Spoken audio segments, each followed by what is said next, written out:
পৃথিবীর যে প্রান্তে বসে আমাদের আয়োজন দেখছেন, আপনাদেরকে আমন্ত্রণ জানাচ্ছি দার্সে হাদিসে শরীক হওয়ার জন্য। আসুন না আমরা রাসূলুল্লাহর জীবন থেকে একটা হাদিস জানার চেষ্টা করি। আলহামদুলিল্লাহি রাব্বিল আলামিন ওয়াসসালাতু ওয়াসসালামু আলা সাইয়্যিদিল মুরসালিন ওয়া আলা আলিহি ওয়া আসহাবিহি আজমাইন, আম্মা বা'দ। সুপ্রিয় শ্রোতা ও দর্শক মণ্ডলী, আসসালামু আলাইকুম ওয়া রাহমাতুল্লাহি ওয়া বারাকাতুহু। আজকে দরসে হাদিসের পবিত্র অনুষ্ঠান থেকে আপনাদের সামনে একটি দীর্ঘ হাদিস উপস্থাপন করব। তবে আজকে এই হাদিসটির অর্ধেক আপনাদের সামনে পেশ করব এবং এর অর্থ এবং এর ব্যাখ্যা বিশ্লেষণের দিকে মনোযোগ দিব। হাদিসটি বর্ণনা করেছেন আবু যার জুনদব ইবনে জুনাদা আনিন নবী সাল্লাল্লাহু আলাইহি ওয়াসাল্লাম। তিনি রাসূল করিম সাল্লাল্লাহু আলাইহি ওয়াসাল্লাম থেকে বলছেন, ফিমা ইয়ারবি আনিল্লাহি তাবারাকা ওয়া তাআলা। আল্লাহর নবী এই কথাগুলো বর্ণনা করছেন আল্লাহ তাআলার পক্ষ থেকে, অর্থাৎ আল্লাহ তাআলা বলছেন, ক্বালা ইয়া ইবাদি, হে আমার বান্দারা, ইন্নী হাররামতু যুলমা আলা নফসি, আমি জুলুমকে, অত্যাচারকে আমি আমার নিজের জন্য হারাম করে দিয়েছি। ওয়া জাআলতুহু বাইনাকুম মুহাররামান, এবং তোমাদের জন্য এই জুলুম আমি হারাম করে দিলাম। ফালা তাযালামু, অতএব তোমরা জুলুম করো না।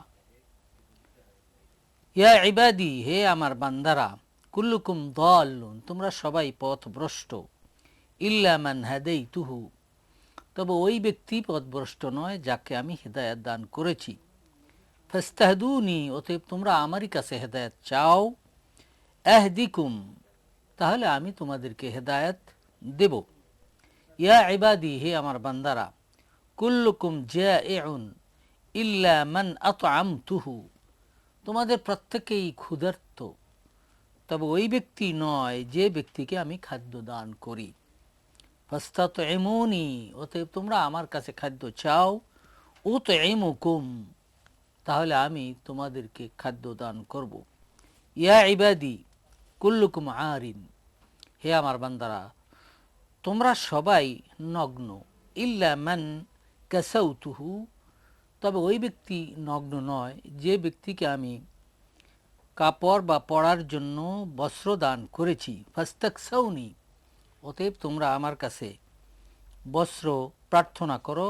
উকসিকুম, আমি তোমাদেরকে বস্ত্র দান করব। ইয়া ইবাদি, হে আমার বান্দারা, ইন্নাকুম তুখতিউনা বিল্লাইলি ওয়ান নাহার, হে আমার বান্দারা, তোমরা রাত দিন সবসময় গুনাহ করে থাকো। ওয়ানা আগফিরু আয-যুনুবা জামিআ, আমি সব গুনাহ মাফ করে থাকি। ফাস্তাগফিরুনি, তাই তোমরা আমার কাছে ক্ষমা চাও। আগফিরু লাকুম, আমি তোমাদেরকে ক্ষমা করে দেব। সম্মানিত শ্রোতা ও দর্শক মণ্ডলী, আমরা হাদিসের প্রায় অর্ধেক আপনাদের সামনে পেশ করলাম। এখানে আমরা যে বিষয়টি জানতে পারলাম সেটা হলো যে আল্লাহ দুনিয়ার সকল সৃষ্টিকে সৃষ্টি করেছেন।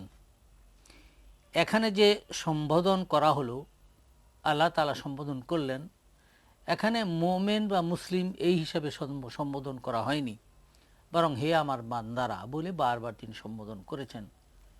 অর্থাৎ পৃথিবীর সকল মানুষ, সকল জাতি, যা ধর্ম নির্বিশেষে, এক একজনের ভাষা এক এক রকম, এক একজনের রং এক এক রকম, এক একজনের দেশ এক এক রকম, এত বৈচিত্র্যময় সৃষ্টি জগতের সকল মানুষের স্রষ্টা হচ্ছেন একজন, আর তিনি হলেন আল্লাহ রাব্বুল আলামিন।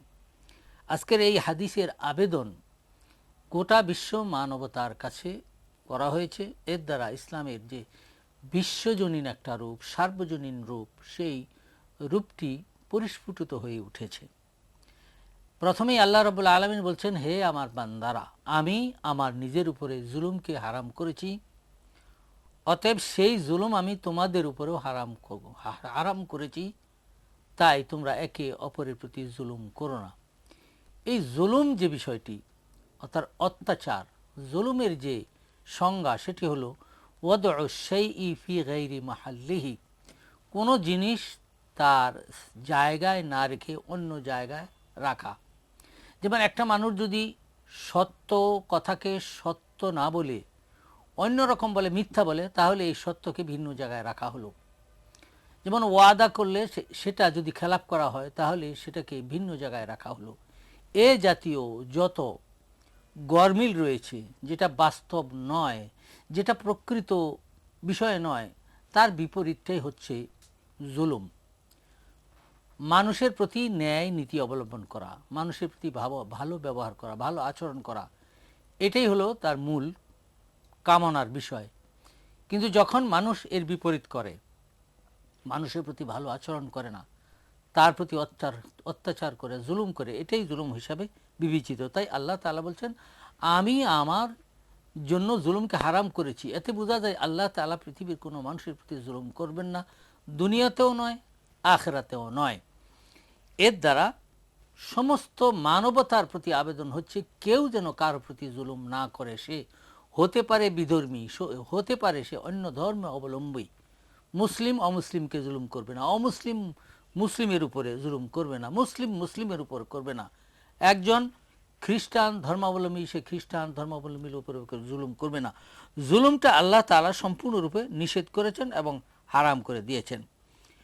এরপরে আল্লাহ তাআলা বলছেন যে, ইয়া ইবাদি কুল্লুকুম দাল্লুন ইল্লা মান হাদাইতু ফাস্তাহদুনি আহদিকুম। তোমরা সবাই পথ প্রান্ত, দিক প্রান্ত, তোমরা সবাই গুমরা, তবে ওই ব্যক্তি গুমরা নয় যাকে আমি হিদায়াত দান করেছি। এতে বোঝা যায় যে হেদায়েতের মালিক হলেন আল্লাহ রাব্বুল আলামিন, এবং এই হেদায়েত চাইতে হবে আল্লাহ তাআলার কাছে, তাহলেই আল্লাহ তাআলা হেদায়েত দান করবেন। আমার ঐকান্তিক প্রচেষ্টা থাকলেও যদি আল্লাহর কাছে আমি হেদায়েত না চাই, আল্লাহ যদি আমাকে হেদায়েত না দেন, অথবা আমি যার হেদায়েত কামনা করি সে যদি আল্লাহর কাছে হেদায়েত না চায়, তাহলে আল্লাহ তাআলা জোর করে কাউকে হেদায়েত দান করবেন না। পরবর্তীতে আল্লাহ তাআলা বলছেন যে, ইয়া ইবাদি, হে আমার বান্দারা, কুল্লুকুম জাইউন, তোমরা সবাই ক্ষুধার্ত, ইল্লা মান আতআমতুহু ফাস্তাতউমুনি, তবে আমি যাকে খাদ্য দান করি সে ছাড়া। অর্থাৎ দেখা যাচ্ছে ফাস্তাতউমুনি, অতএব তোমরা আমার কাছে খাদ্য তালাশ করো। এর দ্বারা বোঝা যায় যে আমরা যতই কষ্ট করে খাদ্য জোগাড় করি না কেন, এই যে মৌলিক জিনিসগুলি যদি আমরা তাকাই, যে ভাতের যে মৌলিক জিনিস দিয়ে আমরা তাকাই, সে দেখব সেটা ধান থেকে হয়েছে, এবং ধানের গাছ থেকে হয়েছে। এই যে ধানের গাছ রোপণ করার পর যাবতীয় ব্যবস্থাপনা আল্লাহ তাআলা নিজে গ্রহণ করেছেন। তাই যে কোনো জিনিসের মৌলিক বিষয়টি সম্পূর্ণ আল্লাহ তাআলা সমাধান করে থাকেন। সেই দৃষ্টিকোণ থেকে বলা হয়েছে, তোমরা যাই খাও না কেন এর মূলের দিকে তাকিয়ে দেখো যে আমি এগুলোর ব্যবস্থা করেছি, তাই তোমরা আমার কাছে খাদ্য চাইবে। ইয়া ইবাদি কুল্লুকুম আর, তোমাদের সবাই নগ্ন, অর্থাৎ তোমাদের পরিধানের যে বিষয় আছে, বস্ত্র আছে, এগুলো তোমরা নিজেরা তৈরি করলেও এর যে র মেটেরিয়ালস, এর যে মূল বিষয়, সেটা আমার নিজের তৈরি। যে কাপড় সুতা থেকে হয়, আর সুতা তুলা থেকে হয়, আর তুলা কোনো মানুষ তৈরি করে না, আল্লাহ রাব্বুল আলামিন তৈরি করেন। অতএব যা চাইতে হবে, বস্ত্র চাইতে হবে আল্লাহর কাছে, খাদ্য চাইতে হবে আল্লাহর কাছে, জীবনের সকল কিছু চাইতে হবে আল্লাহর কাছে। আল্লাহ তাআলা পরবর্তীতে বলছেন যে, তোমরা রাত দিন সবসময় গুনাহ করে থাকো, আর আমি সেই গুনাহ মাফ করে থাকি। অতএব তোমরা গুনার মাপ আমার কাছে চাইতে হবে।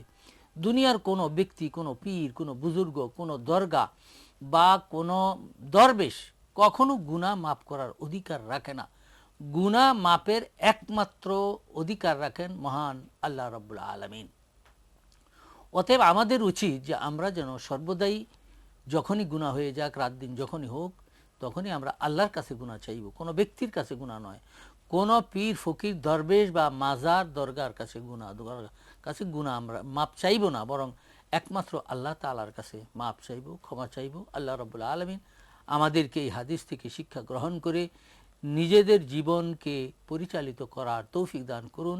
হাযা মা ইনদি ওয়াল ইলমু ইনদাল্লাহ ওয়াল্লাহু আ'লামু বিস-সাওয়াব। ওয়াসসালামু আলাইকুম ওয়া রাহমাতুল্লাহ।